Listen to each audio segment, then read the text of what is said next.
আমাদের সমাজে প্রায় অর্ধেকেরও বেশি ছেলেরা নষ্ট হয়ে যায় শুধু প্রেম বিচ্ছেদে, আর বাকি কিছু নষ্ট হয় পারিবারিক কারণে। তখন এরা বেঁচে থাকার জন্য বা পুরনো স্মৃতিগুলো মুছে ফেলার জন্য নেশায় আসক্ত হয়। আচ্ছা, আপনি কি জানেন কতটা কষ্ট পেলে একটা ছেলে তার চোখের থেকে জল ঝরায়? হ্যাঁ, আপনাকে জিজ্ঞেস করছি যে এই ভিডিওটা এখন মনোযোগ দিয়ে শুনছেন। আমার জানা মতে কখনোই কোনো ছেলেকে আপনি কারোর সামনে বসে কান্না করতে দেখবেন না, কারণ সে খুব ভালো করেই জানে সবার সামনে বসে কান্না করলে সবাই তাকে নিয়ে হাসি ঠাট্টা করবে, মজা করবে। তাই সে তার কষ্টটাকে বুকের মধ্যে যত্ন করে লুকিয়ে রাখে, কারণ সে জানে এখানে রাখলে কেউ দেখতে পারবে না, একমাত্র সৃষ্টিকর্তা আর সে ছাড়া। রাতের অন্ধকার বা ঘরের এক কোনায় বসে ছেলেরা গুমড়িয়ে গুমড়িয়ে কাঁদে আর চোখের পানি ফেলে। একটা ছেলে মাঝরাতেও চিৎকার করে কান্না করতে পারে না, কারণ তার আশেপাশের মানুষ যদি তার কান্নার শব্দ পেয়ে যায়। ছেলেরা অনেক কিছুই সহ্য করতে পারে, কিন্তু কাছের মানুষের দেওয়া কষ্ট সহ্য করতে পারে না। বিকেল বেলা ছাদে বসে নীল আকাশ দেখা ছেলেটাও একটা সময় মাঝরাতে একা একা আকাশের তারা গুনতে থাকে আর নিজের বুকটা একের পর এক সিগারেটের আগুনে পোড়াতে থাকে। যেই ছেলেটা একটা সময় নীল রং পছন্দ করত, সেই ছেলেটাই এখন আবার কালো রং পছন্দ করে।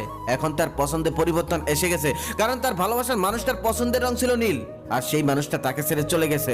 তাই সবকিছু বাদ দিয়ে ছেলেটা এখন কালো রংটাকে বেশি ভালোবাসে। কিন্তু সময়ের পরিবর্তনে এখন সে একাকিত্বকে বেছে নিয়েছে, যে এখন বেশিরভাগ সময় অন্ধকারের মধ্যে কাটিয়ে দেয়। একটা ছেলে কখনোই নিজের ইচ্ছায় নষ্ট হতে চায় না। একটা ছেলে খারাপ হয়ে গেলে তার পরিবারের সদস্যরা, বিশেষ করে তার বাবা মা, বড্ড অসহায় হয়ে পড়ে।